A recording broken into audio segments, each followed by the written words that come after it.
બાપુ બાપુ મને પૂરેપૂરો વિશ્વાસ હતો કે આજે તમે આવશો જ. મારી માં કે મારી બેન તમને આજે મોકલ્યા વગર રહેશે જ નહીં. મારી વાત સાચી છે ને? અરે તું ગયો ત્યારથી આ મા દીકરીએ એક ટંગ ધરાઈને ધાન ખાધું નથી. અરે શું વાત કરું હે? મારો શ્રવણ હા? અરે બેસતા શ્રવણ, ઉઠતા શ્રવણ, ઊંઘતા શ્રવણ, જાગતા શ્રવણ. તું માનીશ આ તારો જન્મદિવસ આવવાનો હતો ને એના 2 દિવસ પહેલા મારી પાછળ પડી ગઈ. તમે એકવાર શ્રવણને જઈને મળી આવો, એના ખબર અંતર પૂછી આવો. એને એમ ન લાગવું જોઈએ કે આપણે એને એકલો છોડી દીધો છે. હા જો તારા માટે શું બાપુ, હા બતાવું છું તારા માટે તને ભાવતી સુખડી તારી બાએ મોકલાવી છે. હમણાં નહીં. અને તારી બેને પોતાના હાથે ગૂંથી તારા માટે આ સ્વેટર મોકલાવ્યું છે. મેં બહુ વિચાર્યું કે તારા માટે શું લાવું, પણ કઈ સૂઝ્યું નહીં. એટલે આ 2 હાથ લઈને આવ્યો છું તને આશીર્વાદ આપવા માટે.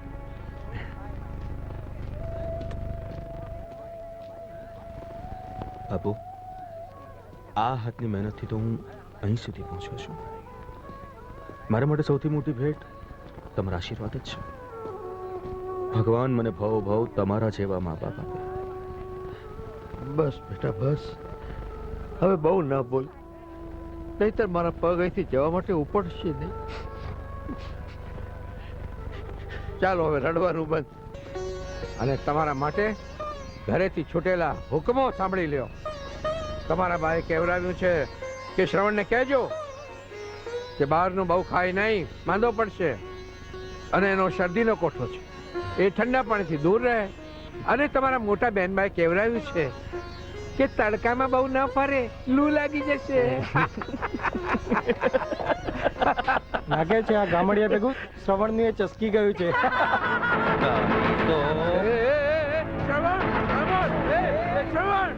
મારા બાપને ગામડિયો કે છે? હા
અરે દીકરા. બાપુ બાપુ આ મારો મિત્ર રાજેશ અને રાજેશ મારા બાપુ. આ શ્રવણ સાવ ગાંડો માણસ છે. હે આવા ફાલતુ માણસની વાત પર ધ્યાન નહીં આપવાનું. બાપુ તમને કોઈ આડો આડો શબ્દ કહે ને તો એની જીભ કાપી નાખું. ગામડિયો કહેતો તો નાલાયક તમને. શાંત થા મગજ શાંત રાખવાનું. ગામડિયાને ગામડિયો નહીં કહે તો શું અંગ્રેજ કહેશે? હા બેટા રાજેશ, તારે એનું ધ્યાન રાખવાનું છે. તમે ચિંતા નહીં કરો અંકલ, મારા રહેતા એને કોઈ હાથ પણ નહીં લગાડી શકે. બેટા શ્રવણ, રાજેશને કોઈક વાર આપણે ગામડે લેતો આવજે. જી. એને ખૂબ મજા આવશે. ચાલો નીકળો. માં દીકરી બેવ તારી વાતો સાંભળવા ખૂબ અધીરા થયા હશે. પાય લાગો બાપુ. બાપુ, બેનને માને મારી ખૂબ યાદ આવશે. તારું ધ્યાન રાખજે હો. હમ. હા. અને જો મગજ શાંત રાખવાનું.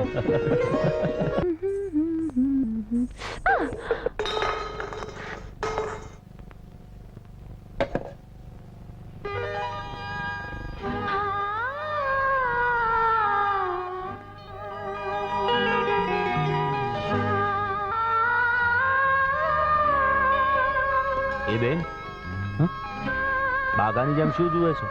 હું મારી સાથે કોઈ શિંગડા વાળું પ્રાણી નથી લાગો. આ મારી હોસ્ટેલનો રૂમ પાર્ટનર રાજેશ છે. ને રાજેશ, આ મારી એકની એક નટખટ તોફાની બેન લક્ષ્મી. હેલો.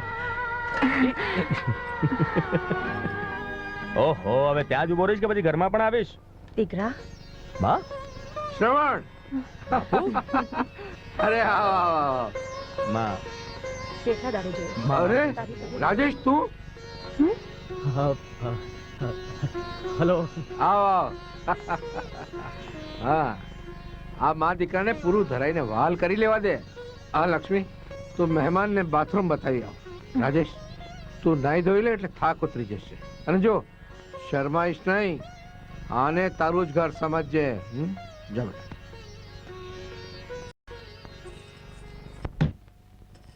લક્ષ્મી, આજે તારું ધ્યાન પીરસવામાં નથી લાગતું. કેમ? શું થયું માં? મારી થાળીમાં શાક નથી, મહેમાનની થાળીમાં રોટલી નથી. સાસરીમાં જઈને આમ પીરસીશ તો બધા તારી ઠેકડી ઉડાડશે. માં, એ તો ભણાવવા જવાનું હતું ને એટલે હું ભૂલી ગઈ. સોરી. આલો શાક. અરે શારદા, તું શું એમ માને છે કે મારી દીકરીનો ગમે ત્યાં પરણાવીને નાખી દઈશ? નાય. અરે લક્ષ્મી માટે તો એવો જમાઈ શોધીશ કે પીરસવાની વાત તો ક્યાં, એને કોઈ જ કામ ન કરવું પડે. મારા જમાઈને રાંધતા આવડવું જોઈએ, વાસણ ઉટકતા આવડવું જોઈએ, કપડાં ધોતા આવડવું જોઈએ. અને હા, પહેરવેશમાં, રહેણી કહેણીમાં સંપૂર્ણ સંસ્કારી જોઈએ.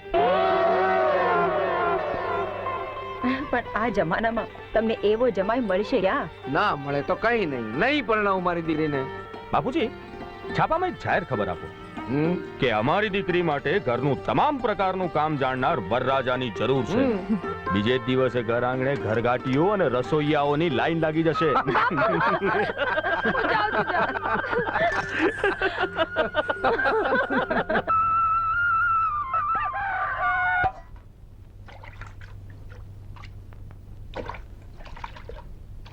બેટા લક્ષ્મી, હા બાપુ. ચા ને થેપલા તૈયાર કરજે. હા.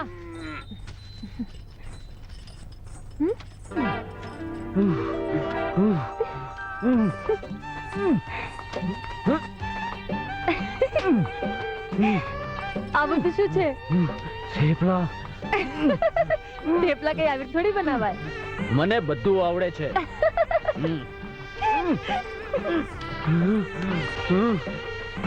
Good morning uncle. જય શ્રી કૃષ્ણ. જય શ્રી કૃષ્ણ. જય શ્રી કૃષ્ણ. આ બધું તો મને સારી રીતે આવડે છે.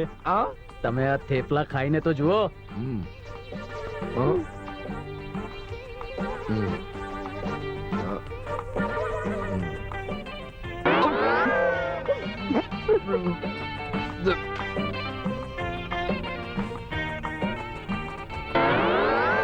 કેમ અંકલ, સારા છે ને? બહુ સરસ, બહુ સરસ. આવા સારા થેપલા મેં જિંદગીમાં પહેલી વાર ખાધા.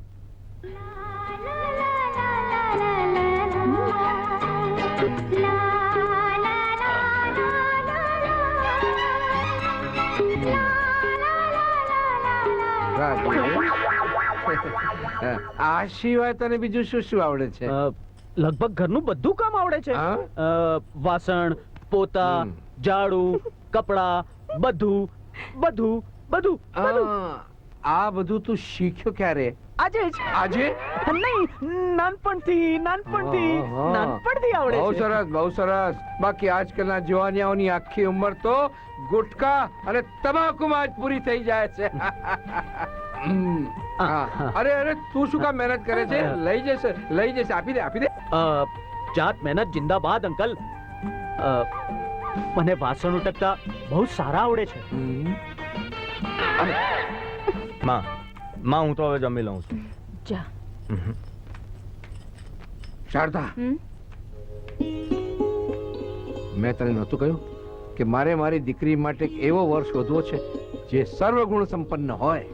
હમ. જો રાજેશ તને કેવો લાગે છે? છોકરો તો ગુણીલ છે, હા. પણ લક્ષ્મીનું મન જાણ્યા વગર. આ વાળ મેં તડકામાં સફેદ નથી કર્યા. લક્ષ્મીનું મન મેં બરાબર જાણી લીધું છે. જોડી જામશે. જાળવીને જજો દીકરા. બેટા રાજેશ, તું આવ્યો, અમને બહુ આનંદ થયો. હા, ને પાછો આવતો રહેજે, પણ થેપલા બનાવવા પડશે. સાચું કહું, મેં થેપલા બનાવ્યા જ નહોતા, ખાલી ઢોંગ કરતો હતો. એ તો વાસી થેપલા પડ્યા હતા ને, એ જ ગરમ કરીને લાવ્યો તો. હા, એટલે તને શું એમ લાગે છે કે આ વાતની મને ખબર નહોતી? અરે માં રજા લઉં છું.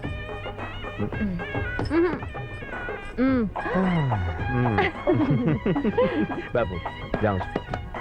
ચાલ રાજેશ.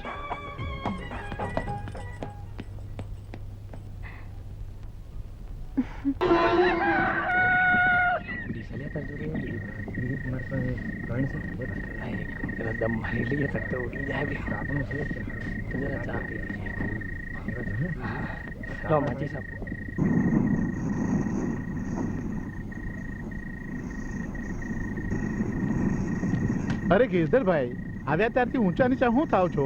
બસ આવવાની હશે, એ ટાઈમે આવશે. લ્યો ત્યારે ચા પીઓ. નહીં જીવન, આજે ચા તો શું, પાણી પણ મોઢે નહીં માનું. એકવાર મારા દીકરાની પરીક્ષાનું પરિણામ આવી જાય પછી બધી વાત. લ્યો ત્યારે આ બસ આવી. હા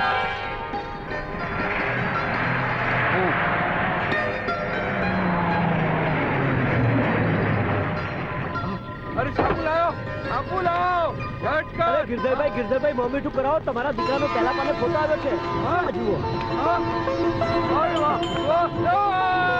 અરે વાહ, વાહ. મારો ફોન પાસ થયો. અરે વાહ, સાંભળો, સાંભળો. શારદા, શ્રવણ પાસ થઈ ગયો. મારો શ્રવણ પાસ થઈ ગયો. અરે પહેલા નંબરે પાસ થઈ ગયો. સાંભળો, અરે જુઓ, શ્રવણ પાસ થઈ ગયો. શ્રવણની માં, લક્ષ્મી, ક્યાં ગયા બધા? અરે જુઓ, છાપું જુઓ. અરે આ શું આવ્યું છે? અરે જુઓ, આવો જુઓ, આપણો શ્રવણની માં, આપણો શ્રવણ. આ જુઓ, છાપું જુઓ, છાપામાં એનો ફોટો જુઓ. આખા ગુજરાતમાં પહેલા નંબરે આવ્યો છે.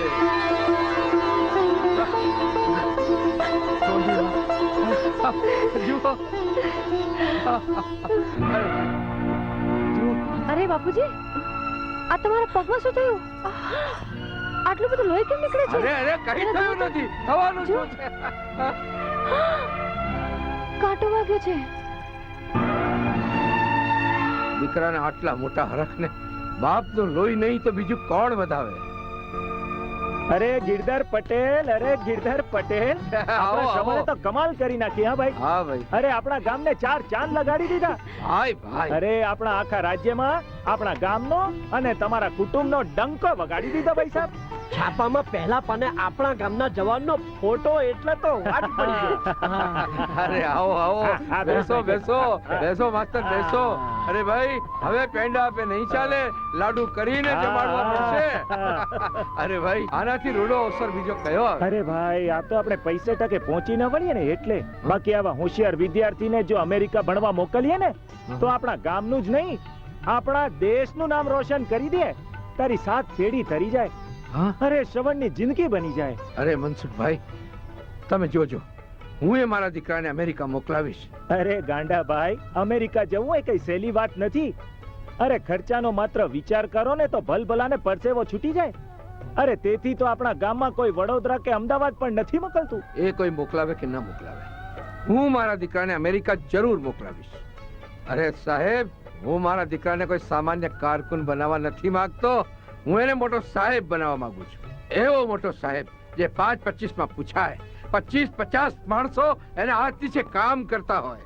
ગામમાંથી નીકળે તો બધા ફાટી આંખે જોઈ રહે, કહે જુઓ જુઓ આ ગિરધર પટેલનો દીકરો જાય છે.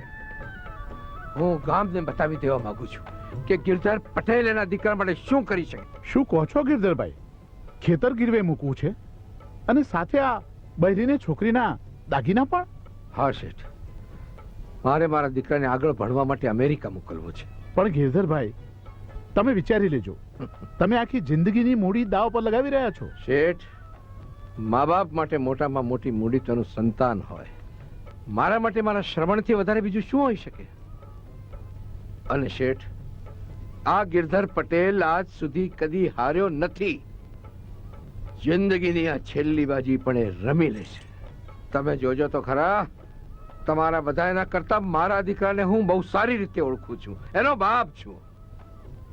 એક દિવસ અમેરિકાથી એ મોટો સાહેબ બનીને આવશે અને પછી શું અમને આ ગામમાં રહેવા દેશે?